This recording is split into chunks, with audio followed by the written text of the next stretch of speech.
U.S. President Donald Trump's latest tariff wall has brought activity at the West Coast ports to a standstill in just 5 weeks. In Los Angeles, the thunderous clang of steel cranes has faded. The city is now missing 325,000 containers, a staggering 35% decline. Ports in Seattle and Tacoma are seeing similar drops, some nearing 40%. The weak dollar, which brought smiles to exporters, has hit importers and dock workers hard. Truck lines around Long Beach have thinned, warehouse lease rates are climbing, local governments are delaying infrastructure repairs. Falling freight volumes are pushing prices higher, even as public revenues fall. With container traffic down across the Pacific coast, the big question is, who will ultimately shoulder the cost of this tariff wall, and for how long? Let's dive into how U.S. ports are absorbing the blow from shifting customs duties. Gawam! U.S. President Donald Trump's latest tariff wall has brought activity at the West Coast ports to a standstill in just 5 weeks. P3S. Before we begin, be sure to subscribe, turn on notifications, and like our videos to stay updated on topics that impact global trade and everyday life. Tariff shifts are squeezing importers, retailers, and the broader global supply chain. In the 5 weeks from late April to the end of May, 25 fewer container ships arrived at West Coast ports, which translates to about 325,000 fewer containers reaching U.S. shores. Once the heartbeat of Pacific trade, the Los Angeles port complex has grown eerily quiet. Steel cranes, which once worked non-stop lifting cargo, now sit idle under the California sun. Even during the day, the loud clangs have given way to occasional engine noise. In May alone, 17 ships skipped their scheduled docking at the Port of Los Angeles, the busiest container port in the Western Hemisphere. Executive Director Gene Soroka explained that this cancellation wave meant about 225,000 container units that were expected simply never arrived. Since April, the Trump administration's new tariffs have reshaped the entire atmosphere on the docks, not just the stats. As container volumes shrink, so do the dockside crowds. Truck queues shorten, warehouse stacks thin out. These ripple effects reach deep into the supply chain. Fewer containers mean fewer shifts for port workers. Truckers have less freight to haul. Importers scramble for storage space. And ultimately, consumers may see some shelves go bare. In June, data showed a 15% drop in 20-foot equivalent units processed compared to the same month last year. 2/3 of the loss came from Chinese consumer goods. The remainder included electronics and parts from Japan and South Korea. California's local economy is, really tightly linked to port operations. Long Beach's hotel occupancy often mirrors cargo volume, and restaurants there actually time their shifts around freight activity. In the first 7 weeks, tourism held steady, but trucking, it fell sharply.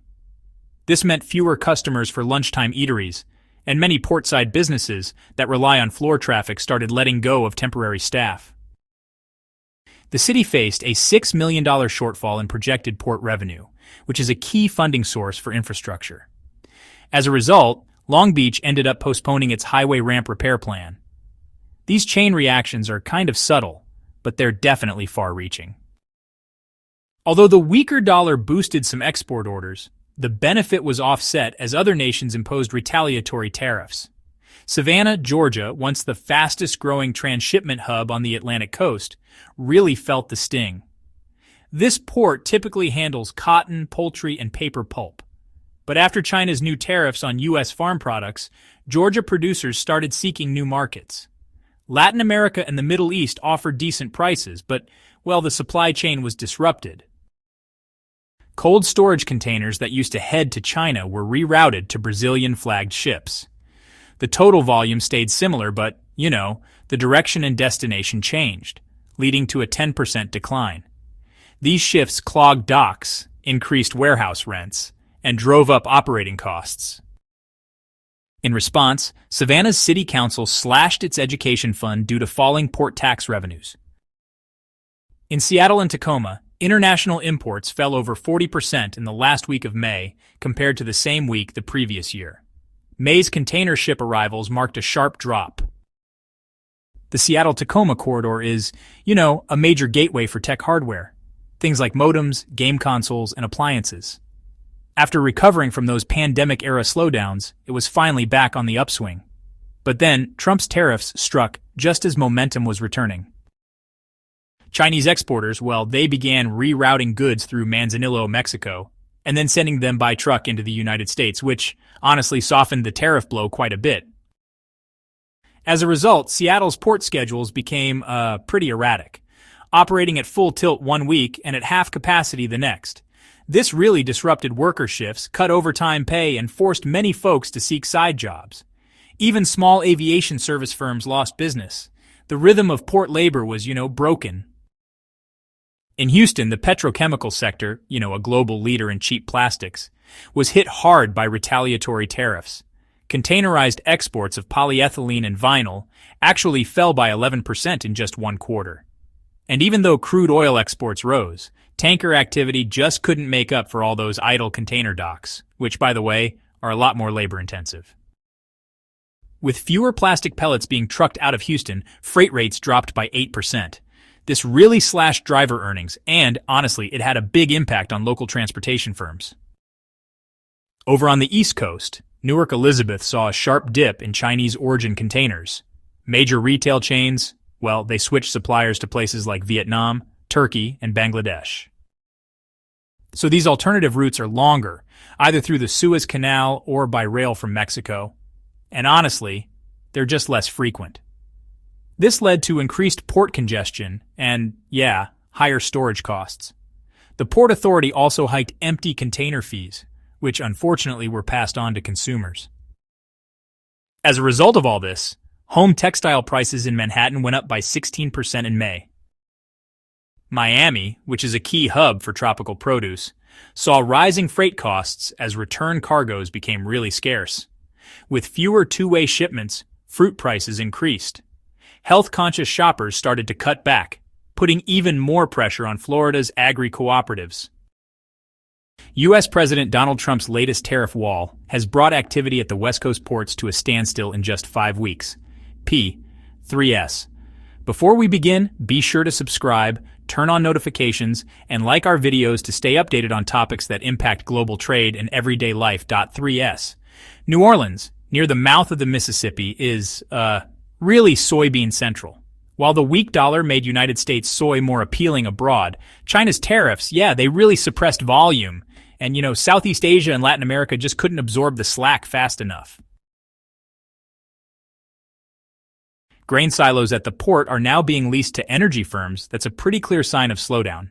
The delayed grain flow is, lengthening the payback window for infrastructure investments tied to agriculture.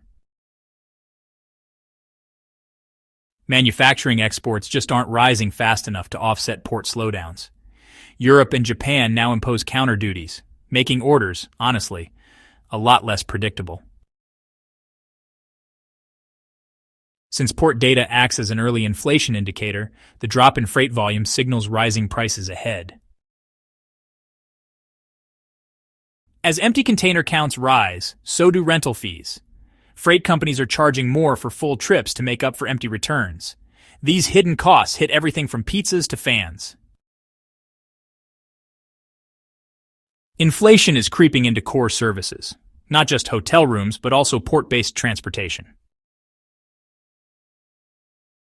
So, if Los Angeles County collects $150 million instead of $180 million in port revenues, it basically has to split bridge expansion projects into phases. Slower port activity also means lower customs duties collected, which, honestly, undercuts federal revenue, even though tariffs are supposed to boost it.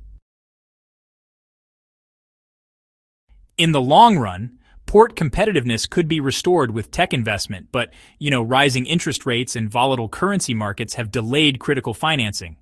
Los Angeles actually postponed a bond issuance for automated cranes. If the United States doesn't modernize, Asian ports, already moving toward full automation, could seriously leave it behind within 5 years. Reduced handling operations and smaller vessels may save money, but, they actually increase trip frequency and fuel use. This, in turn, inflates the maritime carbon footprint and invites future regulation. All port managers agree, the tariff regime has cut operations. Some ship lines are downsizing their fleets just to optimize container loading. Ports are like the arteries of the American economy. When the flow slows down, the entire system feels the strain. The loss of balance between imports and exports clogs the system, like a drainage block. The only solution lies in policies that restore steady trade movement. If tariffs persist, nearby communities will face job losses, shrinking tax revenue, and growing social stress. In time, the trade war will shift from political headlines to lived reality, and the sound of dockside cranes may fade into memory. What's your take on all this? Let us know in the comments. And don't forget to subscribe and turn on notifications to stay informed. Thanks for watching.